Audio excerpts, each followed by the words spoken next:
Here's some more serious conversation. Morning skate this morning. There was some I don't even want to call them shakeups because it's reactions to a potential injury.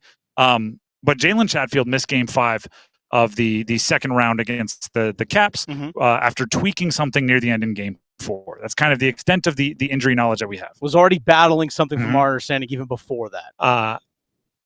With that, Alexander Necas, brand new to the Canes, had been there with the team about a month, but had not appeared in any games. Super duper prospect for multiple seasons, had been considered the best defenseman not in the NHL, coming over from the KHL in Russia. He drew in for Game 5 and had what would make sense if your NHL debut were a closeout opportunity in an NHL postseason second round game, an up and down day. So today, Jalen Chatfield's still up in the air, right? We don't know if he's going to play. Rod Brind'amour, the head coach, has kind of been vague, I guess is the way to say it, saying game time decision, maybe downgraded. He wants to play. We've heard a bunch of different things, nothing definitive. But at morning skate, Chatfield was skating with Necas. Scott Morrow was skating in what we would believe would be the slot that would get the call if Chatfield couldn't go. Yeah. That's interesting. Scott Morrow, for those of you that don't know, is another rookie. He did appear in 14 games earlier this year, none in the postseason as of yet. It becomes he has been with the club for a year after playing his college hockey at UMass. Did appear in 2 games right at the end of last season, last 2 games of the regular season. That's an interesting little decision that Rod Brind'amour has to make. I do want to throw one grain of salt at everybody right now. So you all get one grain of salt. There was a point in time where we were discussing on a game day, Game 5, whether Chatfield would play. And it seemed like all of our tea leaf reading said he was going to play because he skated in the morning. He had played through the injury seemingly for a little bit. So we weren't really anticipating Alexander Necas would have played in that game. Then as soon as we sign off, Rod Brind'amour joins Adam Gold during Stormwatch, and Adam's tweeting out, Rod just told me that Alexander Necas is likely to play. Yeah. So we can read all the tea leaves now. The Canes don't have to tell us anything, right? And they don't have to tell the media anything until the last possible second. And why would they with the Panthers, preparing? So this could all be for naught, and maybe Chatfield plays, right? And we're getting the reverse of what we got last time. Rod Brind'amour, actually, Graham, we can pull that audio up. Rod Brind'amour did talk about why Scott Morrow would give the opportunity to play, again, if Jalen Chatfield can't go. Here's Rod Brind'amour this morning after morning skate. Well, he's been around a little longer, knows our system a little better than I think Nicky does, and he played well when he came up. So, there's a righty-lefty that does matter a little bit. So those little things help, and I think he's earned the right to have a shot. So we'll see. So that was Rod Brind'amour talking about Scott Morrow perhaps over Necas. Yes.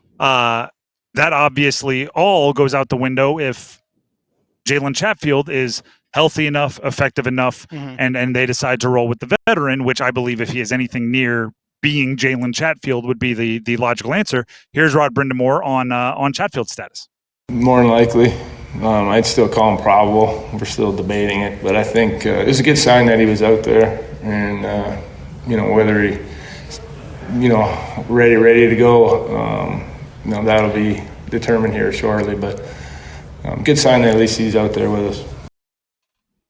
So there you go. That's the information we're given. That's about as definitive in any direction as we've gotten. Here's the question for me, looking at Morrow versus Necas, with the underlying thought that I truly believe in a big way that if Jalen Chatfield can play and can be effective, you play him. I think they missed him in Game 5. I think he is a underrated, low-key, really, really important part of the Canes. Especially the penalty kill. That's where you definitely notice his absence. Absolutely. And not just the kill, but I would say you're right on that being the most obvious. Yeah. The point I want to bring up on Necas versus Morrow is Morrow speaks the language, right? Yep. Necas right now is I don't even know if struggling's the word. He hasn't been in America that much. Yeah, been a month. He doesn't speak English. I'm sure he is picking things up, and I'm sure he is working at it, but it's not the easiest thing to do in the world. And he hasn't been in the Kane system more than a month. Mhm. Meanwhile, Scott Morrow has been a year plus. He has played in 16 regular season games with the Canes, and all of the other experience he has is in the AHL with the Chicago Wolves, where you are playing in the same system. Yeah, you're running the same thing. So the question that Rod Brind'amour has to answer in a game 1 of the Eastern Conference Finals, if Chatfield can't go, is Scott Morrow's familiarity and ability to communicate better with his teammates on the ice enough to overcome the size, skill, shooting, whatever you want to, like the physical advantages that a prospect like Alexander Nikishin brings to the table. It is a sliding scale, and it is not a 100% answer in either direction, right? It is not give me 100% of the time the player that has more physical attributes, and it's not 100% of the time give me the guy with more experience and more comfortability in the system.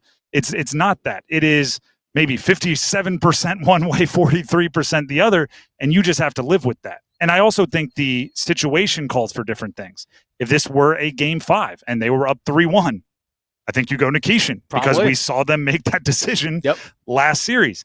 But with it being 0-0 and you don't want maybe a miscommunication to cost you like that opening statement, you might be more likely to go with Scott Morrow. And we did see Nikishin make a pretty glaring mistake in the second period of that game 5 against Washington that led to a goal, but Washington was offsides. It's their fault. Like, there was the mistakes that were there. Again, a rookie playing his first game over here in North America. We have seen defensemen in this system like Brent Burns, Sean Walker, Shane Gostisbehere. It took these guys, I mean, even Dmitry Orlov took these guys 15, 20 games just to really even get comfortable. As like some of them 10-year NHL vets when they started. Like guys who have been around the league playing in the NHL.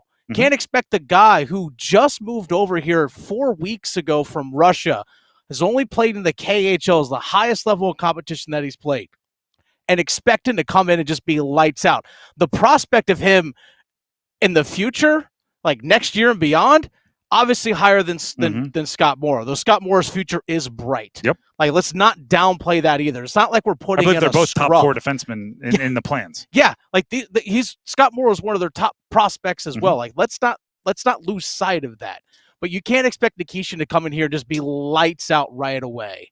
And if we're being honest, Rod Brind'amour probably doesn't want to play any rookies. Jackson Blake and Logan Stankoven in the forwards, different beasts.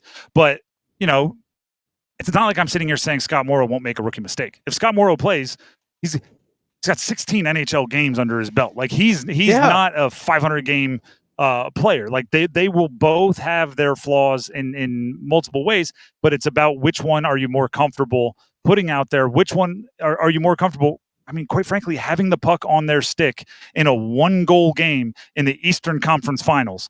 That's part of the way you have to think about it. So Morrow drawing in, if he does in game 1, it doesn't shock me. I know that the fan base will want to see Nikishin because of the tantalizing high ceiling that he has.